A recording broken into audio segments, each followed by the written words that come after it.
Well, good morning and welcome to the City Annual Update for 2023.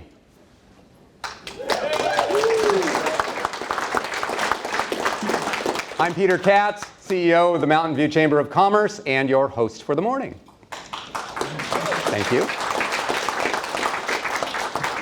Well, we all know how crazy things have been, literally and figuratively, and it just got a little weirder.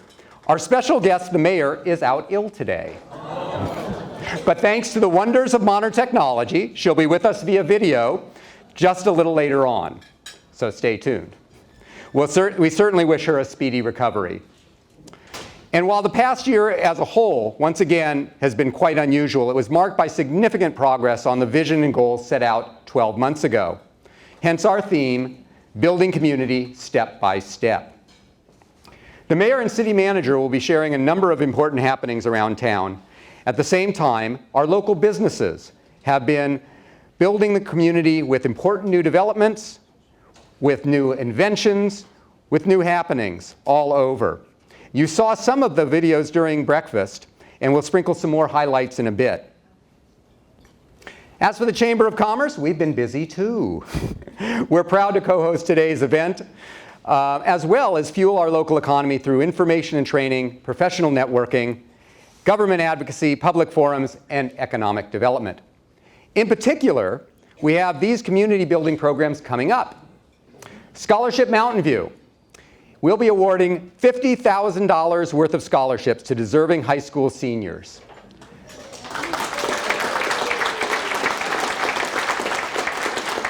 These are amazing young people, and we urge your support. And so if you'd like to donate to this cause, please do. Leadership Mountain View. Let me just see a show of hands. How many people have been through LMV? I love it. And is it the best class ever? Yeah. I'm sorry, you're wrong. I'm currently in LMV because my enrollment was put off by a little thing called COVID, but now I'm currently in LMV, so I am here to say that class 2023 will be the best class ever. No way. All right, we're taking sign-ups for 2024 for those whose hands didn't go up, so please register and sign up those you know who might be interested. And finally, our big gala event is the Celebration of Leaders in Athena Awards, and a wonderful way to honor those who make Mountain View the best place to live, work, and play. There's a card on your table that has QR codes that you can scan for any of the things that I mentioned. So if you haven't purchased a ticket, if you haven't donated, if you haven't signed up, you can do that at your convenience. May 4th, 5:30, Computer History Museum. Be there.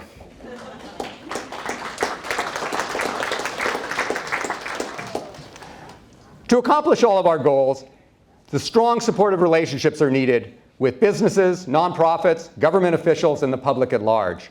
We are pleased to gather you all here today and are so grateful for your participation and support. Let me start by thanking our presenting sponsors, Google, whose video you saw earlier, and Intuit, with a quick message to kick things off. Intuit works for what you work for. Whether you're getting paid to do what you love, expanding the old family business with fresh financial insights, or even if your family is growing, our innovative products are with you every step of the way, so you can see what's possible and go for it. That's why Intuit works for what you work for.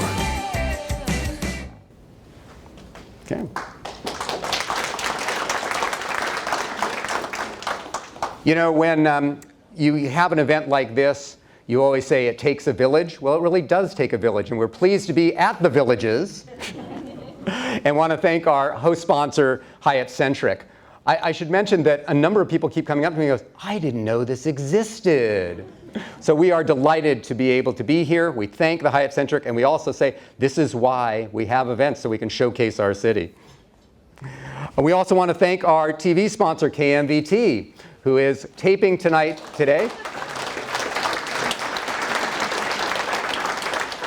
A lot of people ask me, will this be available? Yes, that's why we're taping it. We will put it onto the web afterwards.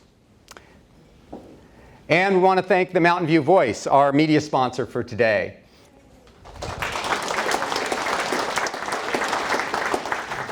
We're also grateful to the following signature sponsors: Aurora, El Camino Health, Graystar, Lend-Lease, LinkedIn, MGO, Miramar Capital, Neuro, Presidio Bay Ventures, Recology, and Stanford Medicine Children's Health, formerly known as Lucille Packard.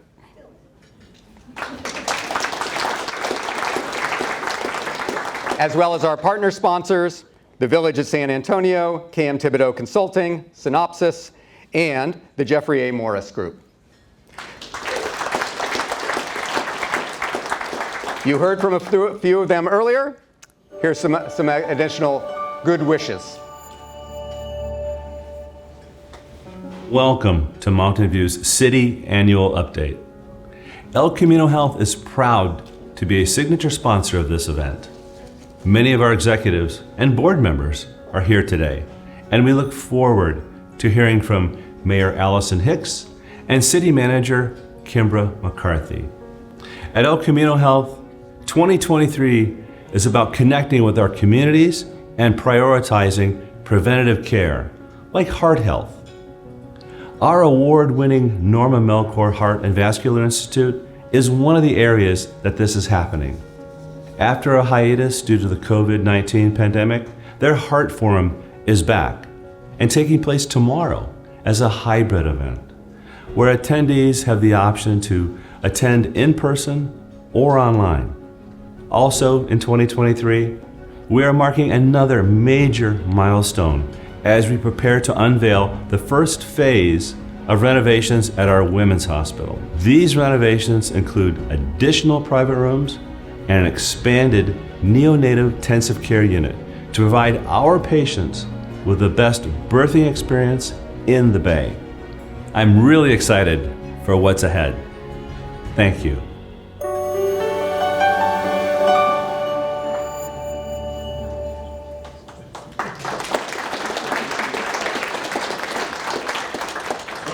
If we treated kids like adults, flights would be delayed indefinitely. Makeovers would be a disaster. And fine dining wouldn't be so fine. At Stanford Medicine Children's Health, we know it's important to treat kids differently. So we built an entire network just for kids, with world-renowned pediatric experts and groundbreaking innovations specifically tailored for kids. Because treating kids like adults is rarely a good idea. Stanford Medicine Children's Health. Access to excellence.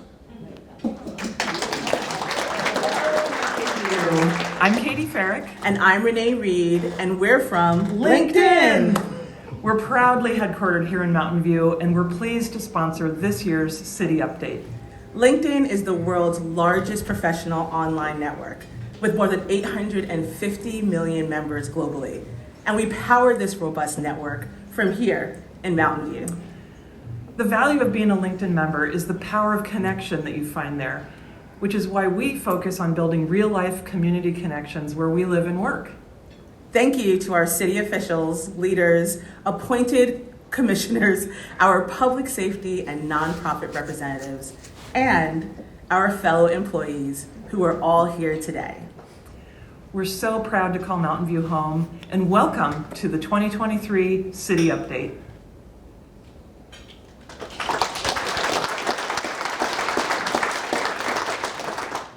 So I think that by watching these videos, we really get an idea of all of the different businesses and endeavors that are going on in Mountain View. Really some exciting things going on. And I would just again want to say thanks to all of our sponsors, and as Renee and Katie just said, we have a number of individuals in the audience who build and support our amazing community every day. So we're honored to have our elected officials represented in the office. We have Senator Josh Becker and his team.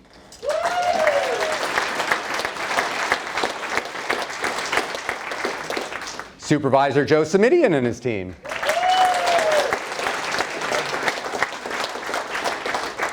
And from the office of Congresswoman Anna Eshoo, we have Nicholas Hargis.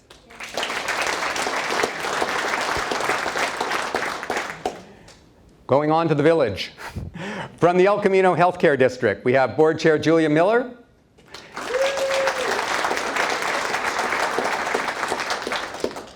Secretary and Treasurer Dr. Carol Summersill, and Board Member John Zoglin. From the Mountain View Wisman School Board, President Laura Ramirez-Berman. Trustee Laura Blakely and Bill Lambert. From the Mountain View Los Altos High School District, School Board Trustees Catherine Vonnegut and Theda Corns.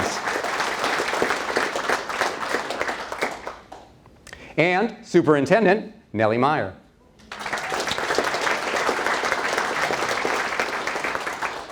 And from the City of Mountain View, we welcome our speakers today, Alison Hicks, by video, and City Manager Kimbra McCarthy,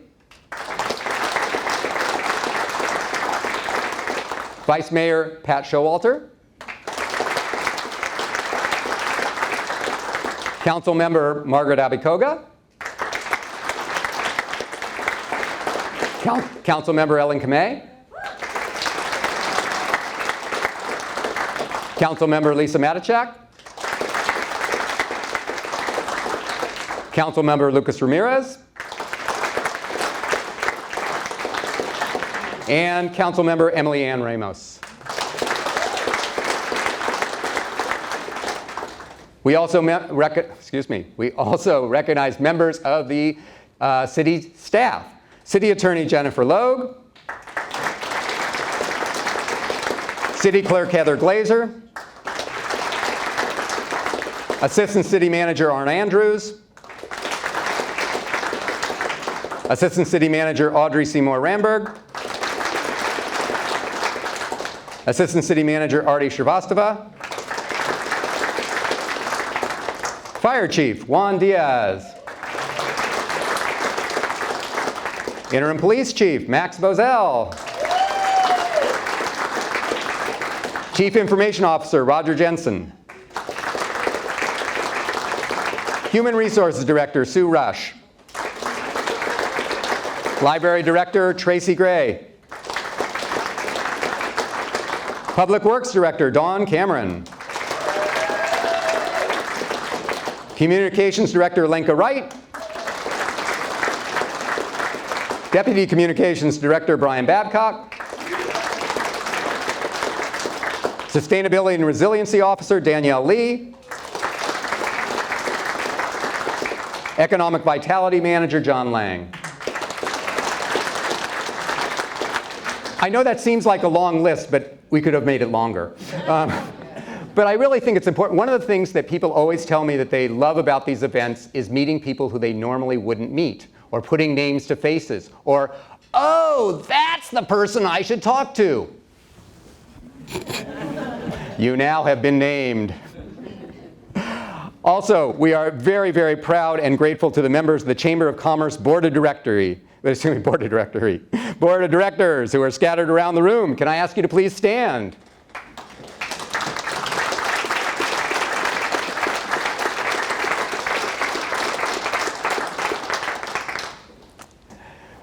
Thank you to our volunteers and ambassadors. And of course, a big thanks to the Chamber team for putting on the special event. Marisol Malera, Kira Pasco, Jesse Cupp, and Brian Kaczynski. My thanks.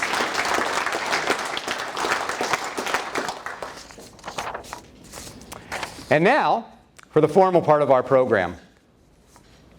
Last year, the theme was the view ahead. This morning, we will hear from the mayor and city manager as they highlight some of the accomplishments and lay out for us the next steps as we build our community.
It's now my pleasure to introduce the Mayor of Mountain View, Alison Hicks, who will join us via video.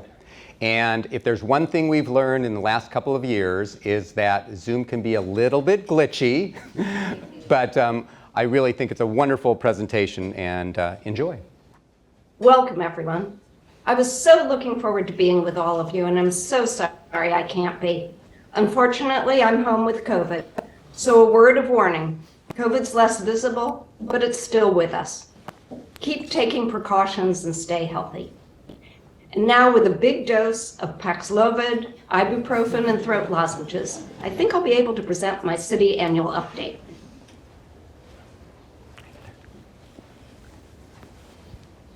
I'll kick us off by introducing you to the city's 7 strategic priorities, which I'm personally very fond of as they cover the basic things a good city should prioritize. Council and the community created them 2 years ago and confirmed them earlier this year.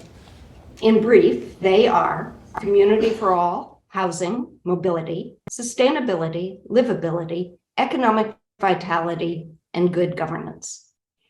Every year, Council makes a work plan that fulfills these priorities. We'll discuss this plan in April and adopt it in June, and you can join us. Today, City Manager McCarthy and I will talk about some of the things we're doing to meet our priorities. Perhaps because I'm trained as a city planner, I'm particularly enthusiastic about projects that bring us together as a city into vibrant public places like plazas and parks. I'll talk about those projects, and Kimbra, our city manager, will talk about all the other good things we're working on. First then, some economic vitality and economic development topics. The city has begun our economic vitality strategy. I think of economic vitality in 2 parts. One is how the city can help keep our large, medium, and even small employers, many of them tech companies, thriving. The second is what you see on this slide and on our streets, how the city can help downtown and the so-called village centers envisioned in our general plan thriving.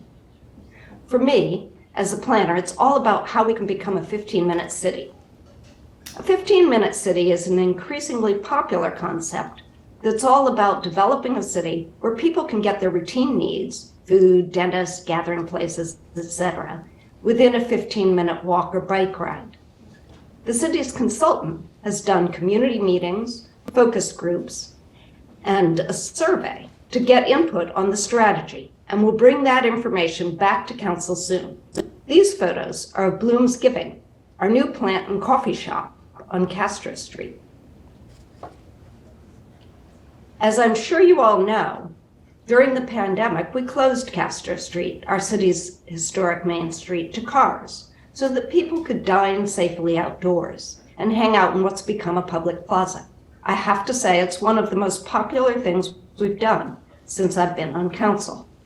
So we're going through the rather lengthy legal requirements and significant cleanup program changes and redesign so that we can make it permanent and coordinate it with the upcoming bike and pedestrian underpass that we're doing to accompany Caltrain electrification. One of the program changes people most ask for is live music, and I assure you that's in the plans. I want to thank last year's Mayor Ramirez for putting together a Castro Pedestrian Mall ad hoc committee, and also thank council members Matichek, Abekoga, former member Lieber, and many interested residents for joining me on that committee to work out details. Great urban public places need public art, and to that end, Mountain View has been working with our Visual Arts Committee to develop a new public art strategy with many improvements over the old one, including expanding public art opportunities beyond the usual capital improvement projects and art within private development. You may know we're redoing our rather old pool facilities at Rengstorff Park. This photo is of the upcoming artwork for that project.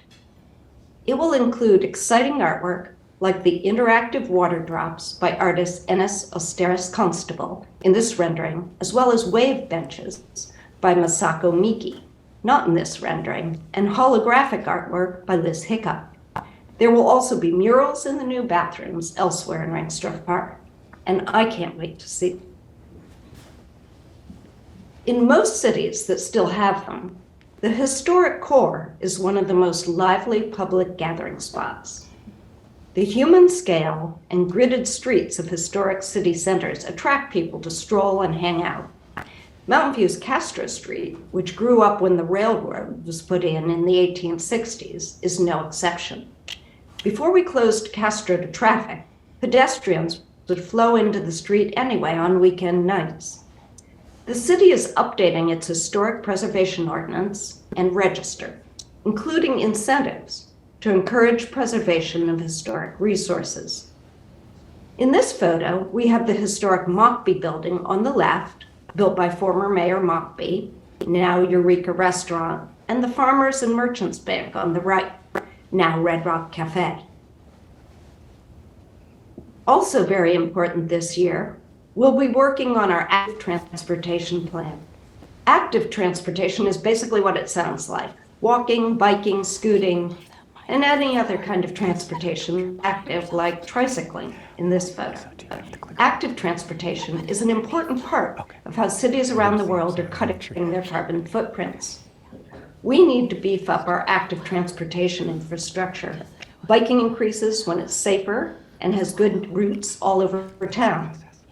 Also, when we have bike lockers and bike repair stations. Walking increases when we have wide sidewalks shaded by trees and places people can walk to do their routine errands. Circling back again to the 15-minute city concept and the importance of our economic vitality strategy.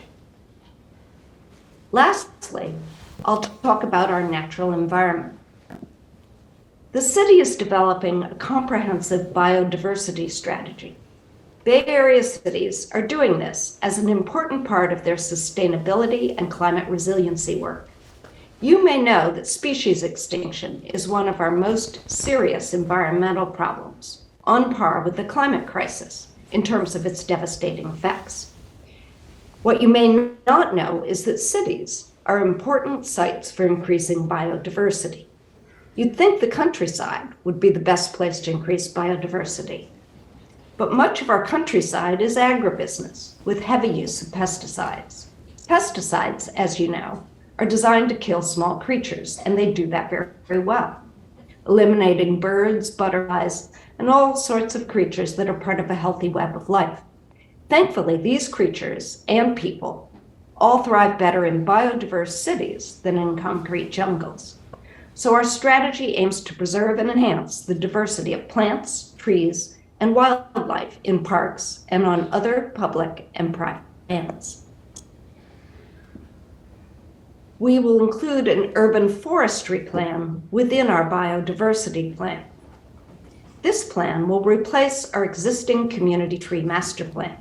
Trees are a valuable resource for community health and well-being, improving air and water quality, cooling our city, conserving energy, storing carbon, and more. The Urban Forest Plan will be a roadmap for managing, enhancing, and growing Mountain View's tree canopy.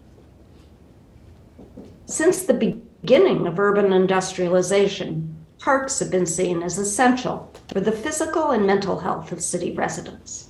Every great city focuses on parks, both large and small. We've all heard of New York's Central Park, San Francisco's Golden Gate Park, and Mountain View's Shoreline Park and Wildlife Refuge. Residents tell me that our neighborhood parks, Shoreline Park, and the Stevens Creek Trail are very important to them. They tell me that our parks and recreation facilities, ball fields, playgrounds, pools, tennis and pickleball courts, etc., became even more important to them during the pandemic. Our last plan is almost 10 years old, so it's high time for an update. It's great that we'll be updating it alongside our biodiversity plan, and we'd like you all to get involved. Thank you so much for joining me at our city annual update. I hope to see you in person soon. And now over to you, Peter and Kimbra.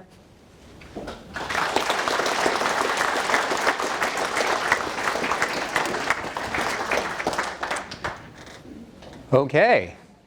Well, thank you, Mayor. And now I'd like to introduce our city manager, Kimbra McCarthy.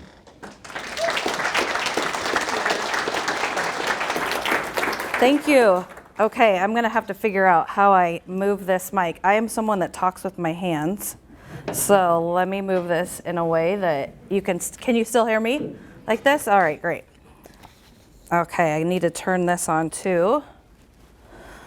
Well, thank you all for being here. This is exciting. I've actually never been in this room before, and it's so great to be here at the Hyatt Centric and see all of you in person. And one of the things that I was thinking about this morning when I was coming here was how weird it is to still be excited to see people in person, right? It should be a normal thing for us, but here we are. I'm into my 4th year, and this is only the 2nd time, though, that I've had this event in person. So it's really great to see you all. I do want to thank our mayor, Alison Hicks, for her remarks. I know that she really wanted to be here with everyone today, and unfortunately, she wasn't able to, but it's great to hear all of the things that are important to her and to our city, and we're very appreciative of her leadership and support of all of our efforts. I also want to thank the city's Chief Communications Officer, Linka Wright. Linka, where are you? Linka and Peter Katz for putting on this extraordinary program and event. I know that it's a lot of work and really appreciate everything that you've done to make this happen. So what I want to focus on today really is how the city is doing things across the spectrum to make things better for all of you. So all of you, our partners, our residents, our children, everyone that is in the business community, corporate and small, and really talk about how we're trying to move the needle. First thing, I want to first acknowledge and thank our City Council for their leadership in serving our community and advancing all of the projects and priorities, both that you heard our mayor talk about and some of the things that I'll also be talking about. We really do believe that Mountain View is the best place to live, work, play, and visit. And I want to acknowledge, yes, that deserves a round of applause. Yes. So you've heard from Mayor Hicks, and I also want to acknowledge Vice Mayor Showalter, Councilmember Albekoga, Councilmember Kamei, Councilmember Matichek, Councilmember Ramirez, and our newest Councilmember, Emily Ann Ramos. And I didn't want to just move off this slide really quickly. I do want to make some remarks about how I feel and how our department head team feels about this council. We have the best city council. I'm not just saying that because they are my bosses, okay? But I want to talk to you a little bit about how and why this is true. In Mountain View, as most of you know, we have a very long-standing history of good governance and civility. And you saw from the mayor that one of our council's strategic priorities is good governance and organizational strength. So what does that actually mean? What it really means is that even though our council members, both now and in the past, may have differences, they may have different political views, they work together to get to a solution. They aim to build consensus when they can. They have respect for each other, they have respect for our community members, and they have respect for staff. And why does that matter? Why am I even pointing that out to you all? And I think that it's really important because we've all seen governing bodies nearby, not just in cities near us, counties near us, statewide, federally. We've seen chaos. We've seen a lot of discontent. We've seen a lot of bad behavior. And we don't have that in Mountain View. And I think one of the things that has really eroded over the last several years is trust in government. And I think that we can acknowledge that we've all seen that. And locally is really where the trust is founded and the trust is committed. And that is what we have in Mountain View. We have a trust between us. We have a trust between staff and the community, staff and council, council and the community. And I want to just highlight that because you can be proud that this is how we govern in Mountain View, and this is how our city council and our staff interact. And this is not usual.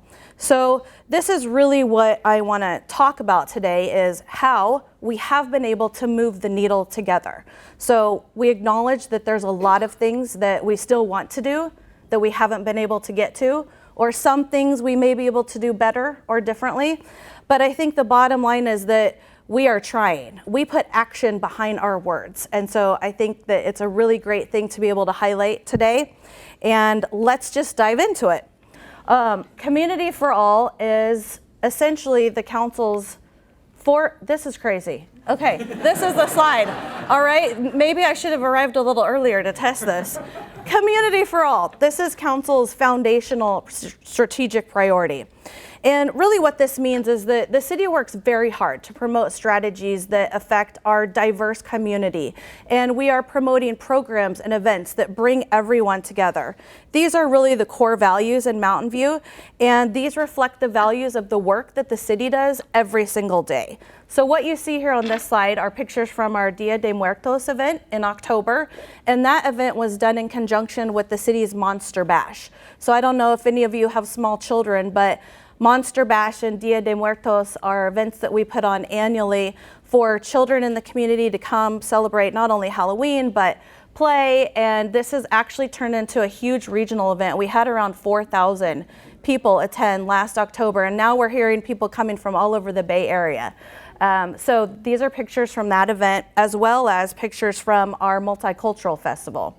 This slide is pictures of our Lunar New Year, which, as I mentioned, was the very first time we did this past January.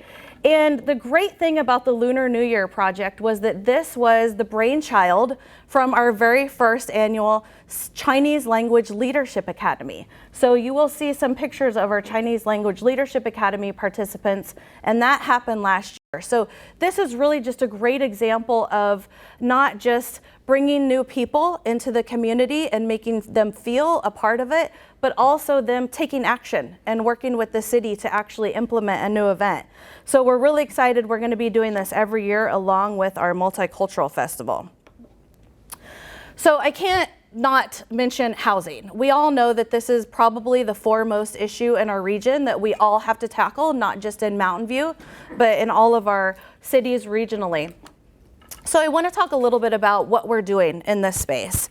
So you all may have heard of the housing element, just this little 8-year plan that every single city in the state is required to basically plan for new units. In Mountain View, we are required to plan for at least 11,100 new units, minimally. This is a state requirement, and this is part of what cities have to incorporate into their general plans. So as part of this process, not only do we have to plan for this number, which you might have heard the term RHNA, the RHNA number, that stands for Regional Housing Needs Assessment. So every city has to try and hit that RHNA number. So our staff have been working very closely with City Council, with the Planning Commission, and with a lot of community groups, probably many of you in this room, over the last 2 years to pass our housing element. So I'm very pleased that we have a final draft that all of you may see. It is review. It's available for the public on mountainviewhousingelement.org. It's provided in English, Chinese, and Spanish. And our council is set to consider and adopt the housing element on April 11th. So we're very close to the end of this 2-year culmination, and we're very pleased with where we've ended, not only with zoning for way more than 11,000 units, but also a lot of really great programs and activities that will be very impactful. So part of that is also affordable housing. This is really how we're moving the needle in Mountain View. So the pictures you see here, the top ones are at our La Avenida groundbreaking, which just occurred, I believe, 2 or 3 weeks ago. On the bottom left is our lot 12. This is the city's lot. This is the lot that's very close to City Hall, across from the library. That lot is going to be turned into affordable housing with the partnership of Alta Housing. Randy, I saw you somewhere. There you are, right in front of me, of course. So we're very, very excited about that project. And then the picture on the bottom right are the Luna Vista apartments, which also recently opened on El Camino Real. So right now we have 6 affordable housing projects in the pipeline. So the ones that we mentioned, we also have projects at Montecito, the Crestview Hotel, on Terabella, and Linda Vista. So this is over 200 units of rapid rehousing or permanent supportive housing units. And I also want to acknowledge Senator Senator Josh Becker. Where are you, Senator? I want to acknowledge his leadership and help in supporting the city in our affordable housing efforts and securing $8 million for the city. Yes. Senator Becker's help was instrumental in getting that funding in our annual budget, or in the state's annual budget. Also part of that is a large partnership that the city has with the county through Measure A. So what you see here, this $80 million is an MOU that we have with the county to receive $80 million in funding towards our affordable housing projects. And I want to thank Supervisor Simidian for his leadership. Yes. In really supporting Mountain View, not only in this effort for the $80 million, you see me that I wasn't even touching it, right? Okay. Not only supporting us in getting this $80 million, but also on all the efforts throughout the year. So one of the things that we're really trying to do is build philanthropy with all of our, okay, I'm thinking that this is this laptop that's here, and I'm probably pressing it. But we're really trying to build partnerships with our philanthropic partners. Many of you that are in the community also keep building upon the partnership that we have with the county and really try and move the needle even more for our affordable housing efforts. So the other thing that you'll see on the right side of the screen is the displacement response strategy. And this is a huge effort that our community development staff are working on right now in conjunction with our affordable housing efforts. So part of this is to figure out how we can adopt strategies that are going to protect tenants from displacement. So as not only affordable housing gets developed, but as regular development, market rate development gets developed, how can we make sure that tenants are not displaced? So staff is currently working on quite a few options right now, including requirements for developers to replace demolished units, creating an acquisition and preservation program, and also making sure that we're notifying property owners or developers and also the tenants when property is available and comes online. So the City Council is expected to talk about this and hold a study session on Tuesday, May 23rd. And this is when they're really going to have the first bite at the apple. We've spent the last several months working with community members and partners, holding a lot of in-person and Zoom outreach events to receive input about this. So this is one area we're really excited about what's happening right now. So I also want to talk about the impact that our amazing schools have here at Mountain View. And I think we can all agree that without a doubt, part of what makes Mountain View so special and why people want to live in Mountain View are our amazing schools. One of the things that I want to point out is I also have a child who attends public school at Mountain View, and I see the work of the amazing teachers every single day, and it's quite extraordinary, just the amount of work and effort and love and dedication that our public school teachers have and the administrators in our community. So it's really what makes us special, and I want to thank all of the school board members from the districts that are here today. Thank you so much for your dedication and your support.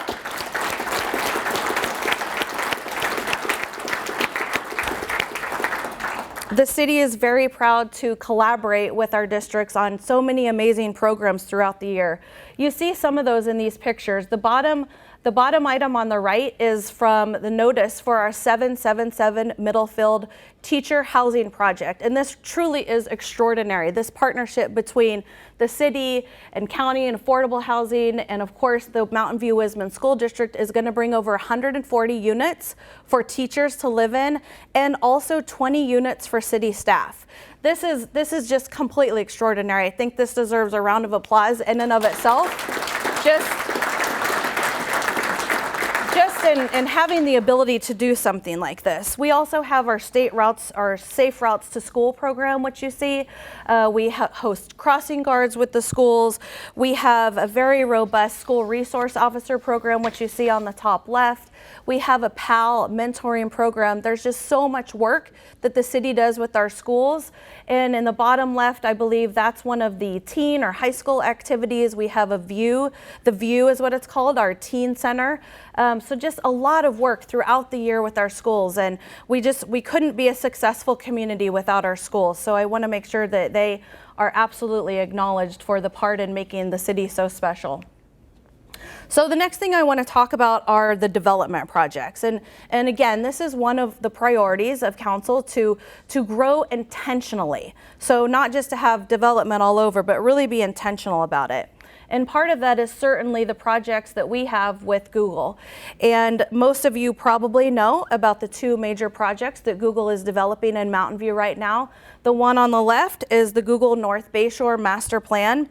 And this extraordinary project is spread across 153 acres in North Bayshore. This plan is for 7,000 residential units, over 26 acres of public parks and open space, 243,000 retail usage, 55,000 for different community facilities, and up to 3 million for office. So this is just quite an extraordinary project that I know has been in the works for many, many years, well over a decade. And I'm proud that the last few years our staff has worked really well with Google to bring this to fruition, and the council is tentatively planning to discuss this and approve the plan in June of this year. Also, the Middlefield Park Master Plan has been something that's been in the work for many years, and council approved this master plan just this past November. This plan has 1,900 residential units, around 1.3 million square feet of office, 7 acres of park, and 50,000 square feet of ground floor commercial uses. There's also going to be parks, restaurant, different community spaces, improvements to streets, bicycle improvements, just a lot of work, again, similar to the North Bayshore Master Plan, but a lot of work for community amenities and really making sure that these are going to be gems in the community. I should mention that the North Bayshore Master Plan will have a 30-year development agreement, and the Middlefield Park Master Plan has a 20-year agreement. That's worth clapping for.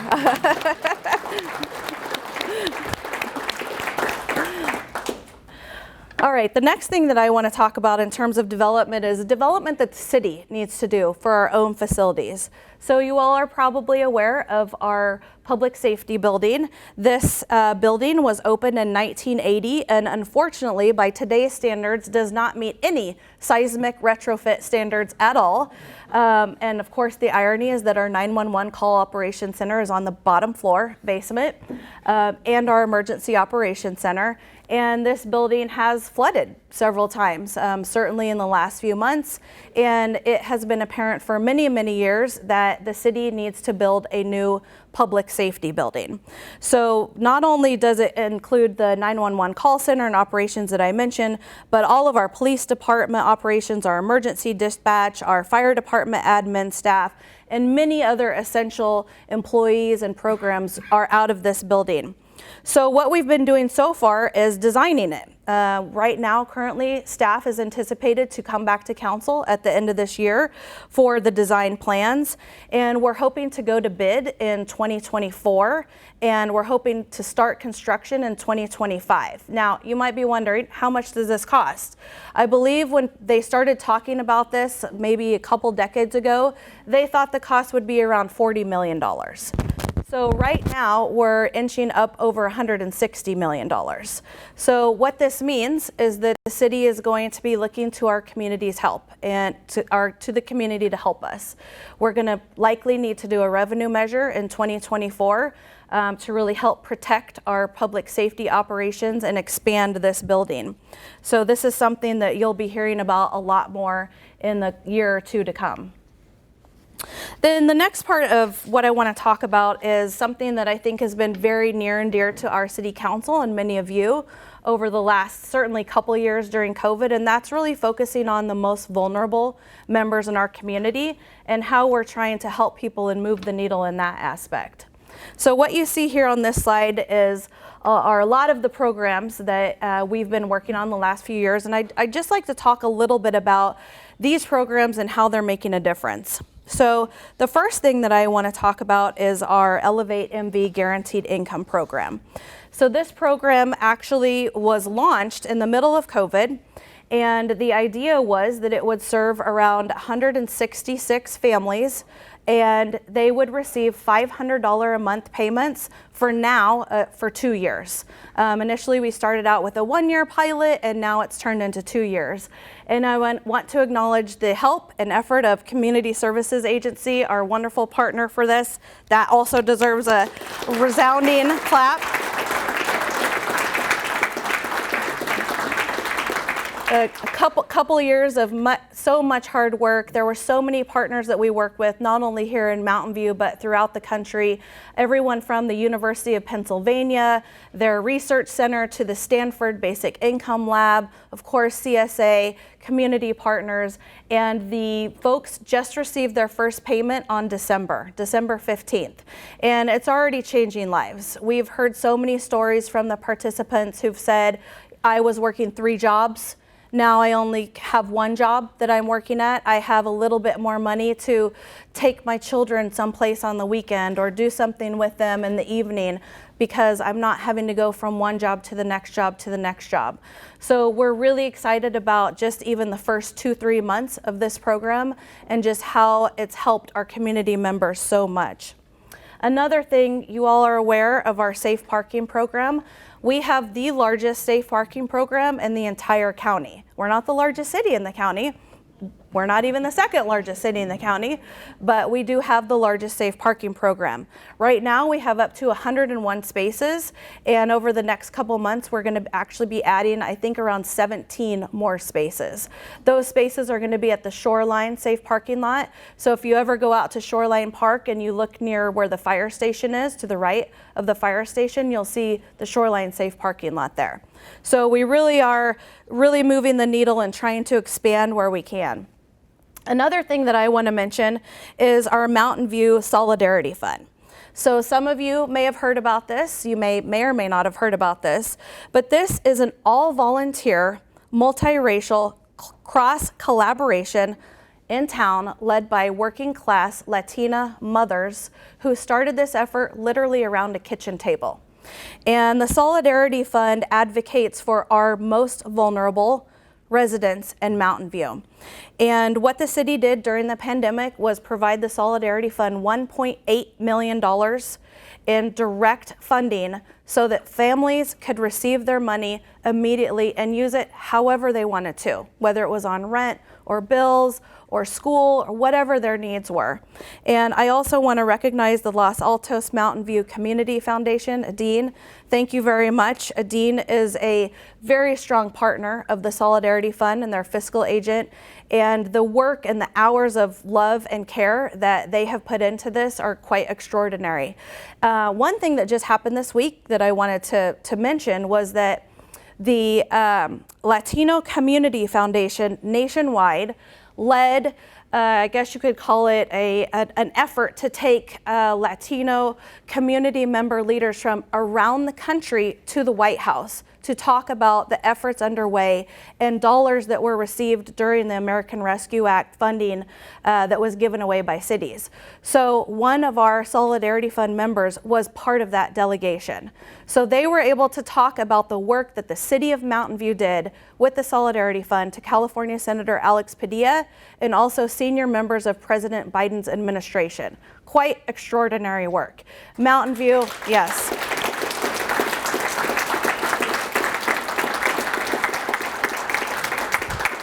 Yes, and thank you to our Solidarity. You want to stand up? Our Solidarity Fund members who are here.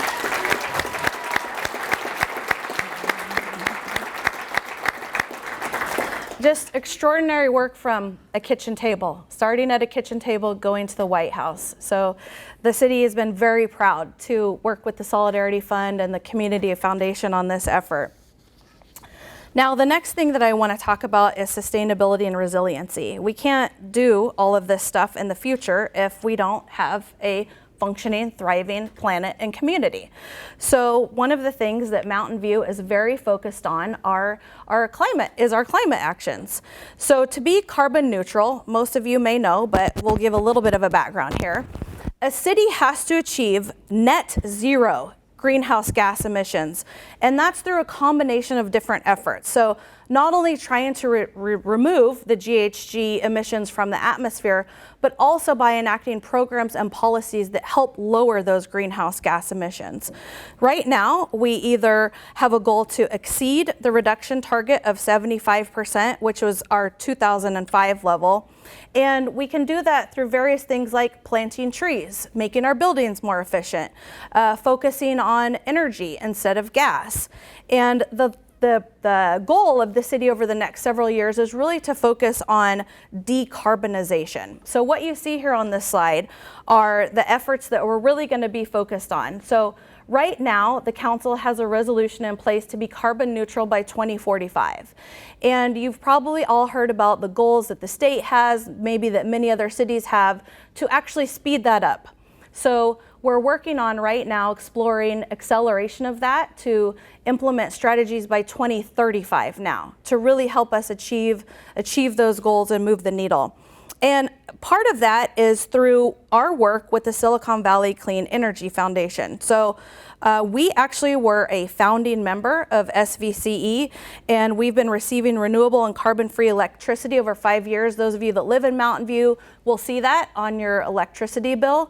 And I want to highlight some of our energy results just from last year because I think they're quite extraordinary.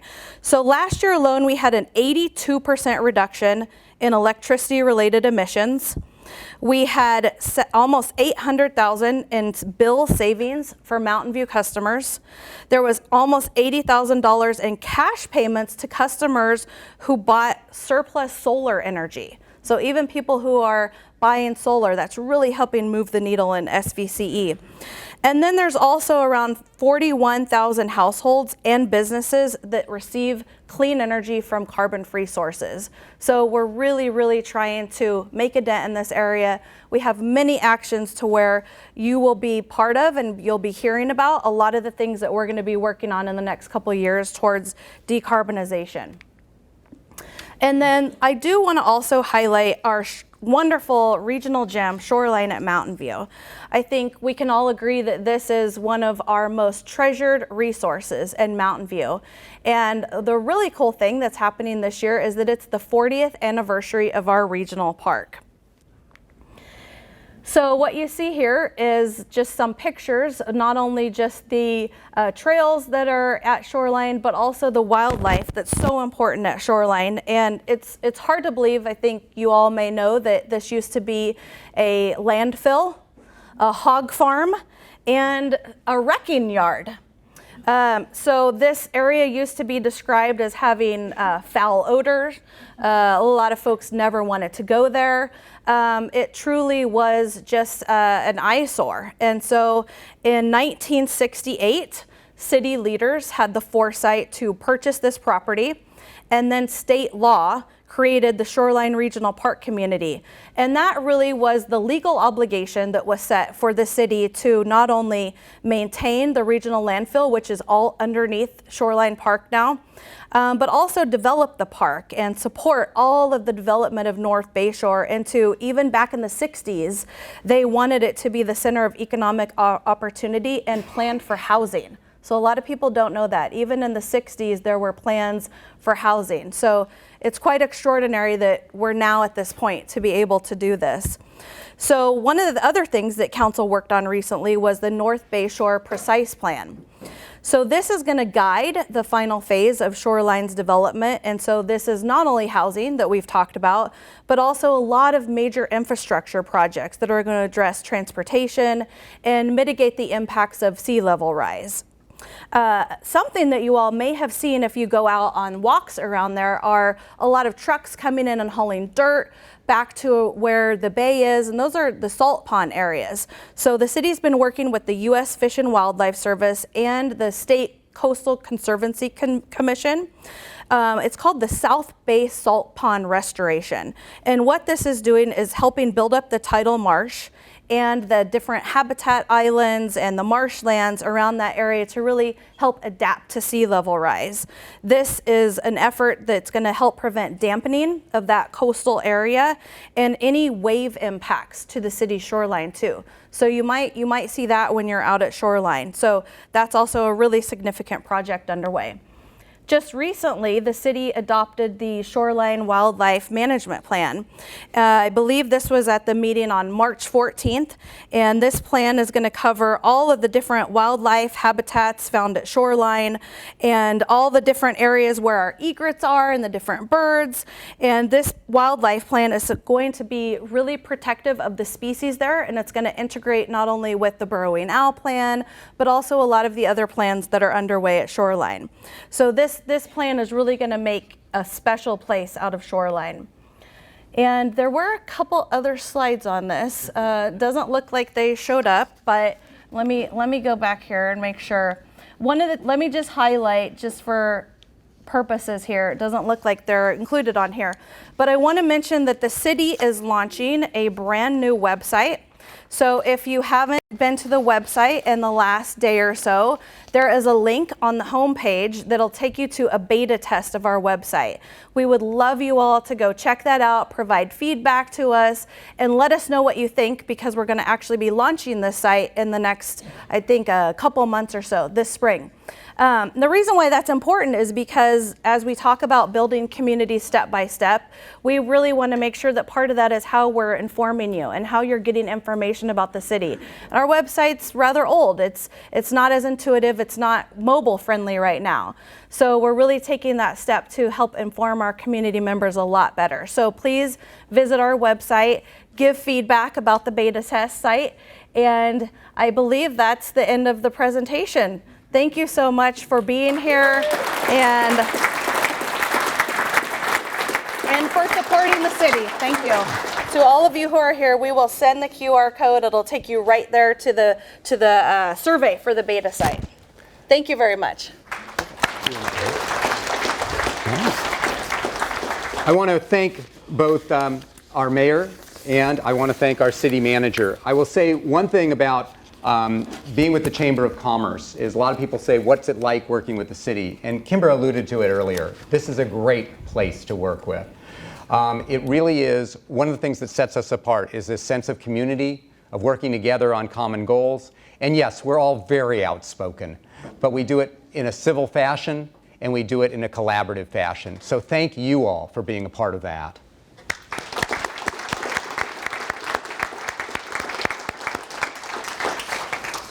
And with that, we have a few questions that I think are in. There we go. Thank you. We can just do it up here rather than at the table, Sure. I guess. Yeah. Okay. So a couple of questions that came in from a number of our members and others in the city, talking about construction on Castro. The city has embarked on exciting plans to redesign the first 3 blocks of downtown and create a pedestrian mall. And you saw a lot of that in the slides earlier today, and it's really, really exciting. As this project will likely take a few years to complete, what efforts will be made to ensure that local businesses are still attractive and accessible during that time?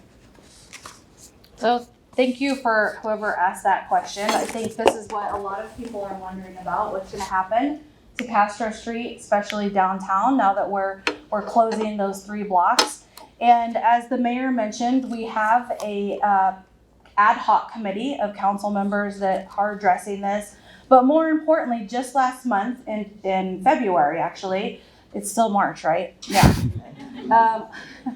Just last month, council approved a number of funding recommendations that are going to help enhance the aesthetics of Castro Street. Also furniture improvements, street improvements, lighting improvements, really try and move the needle with how things look. But more importantly, we're also going to be working through the economic vitality strategy on a number of efforts that are very specifically focused on downtown. That we know there are vacancies downtown, and we're really going to try and address those. We also know that there is a lot of things that will be happening at the very end of Castro Street, which our mayor talked about, the underpass or the pedestrian underpass, and also for cars to be able to go. And eventually we want to link that to Moffett Boulevard and really expand downtown through where the transit center is and then even beyond. So I think you'll start to see that this certainly has been a priority for council throughout COVID, but we're really going to move the needle and make a lot more improvements aesthetically and also with the infrastructure, certainly this year, but in the next couple of years too. Great, thank you for that. One other question on commerce, and that is that downtown gets a lot of attention, and rightly so, especially with the Ped Mall, but it's only one section of our diverse city. What's the vision for elevating other commercial and social centers, and what steps can we expect to see in the upcoming year?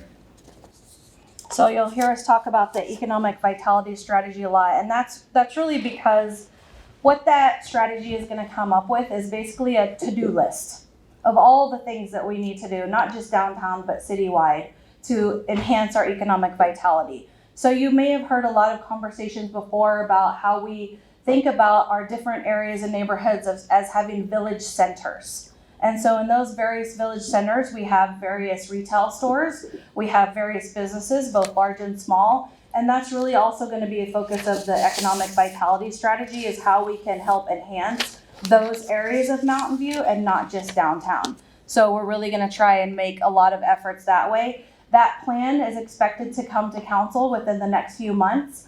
The consultant who actually has done a lot of work on the West Coast is still working through the recommendations. They had a lot of outreach and one-on-one meetings with focus groups, with individuals, with community groups, and so they're really just getting all of that information together to present to council. So we will be bringing that to council fairly soon, and we hope to be able to share the results of all that with you. We're going to have a dedicated web page, or actually it's going to be a website to economic vitality. So part of this new website that I've talked to you about, we're going to have a totally new area just for economic development, economic vitality. We're going to have a separate section just for our Mountain View Center for the Performing Arts. There's also going to be a separate webpage for all of our development services, which I know people have been wondering about and talking about a lot. So the city's website is going to be very robust, and part of that is going to be informing you all better with what we're doing to move the needle for businesses. Thank you. Thank you very much. And with that, I want to thank City Manager McCarthy again for her time and for her wonderful comments. Thank you.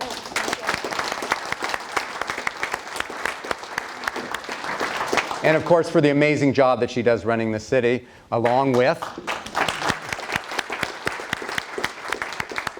our city council and city staff. Thank you very much for co-hosting this event with us. And lastly, I want to thank everyone here in the room here, our sponsors, our organizations, our individuals, for being here and for contributing to making Mountain View just the most wonderful place to live, work, and play. I thank you all for your time today. Go out and have a great rest of the weekend.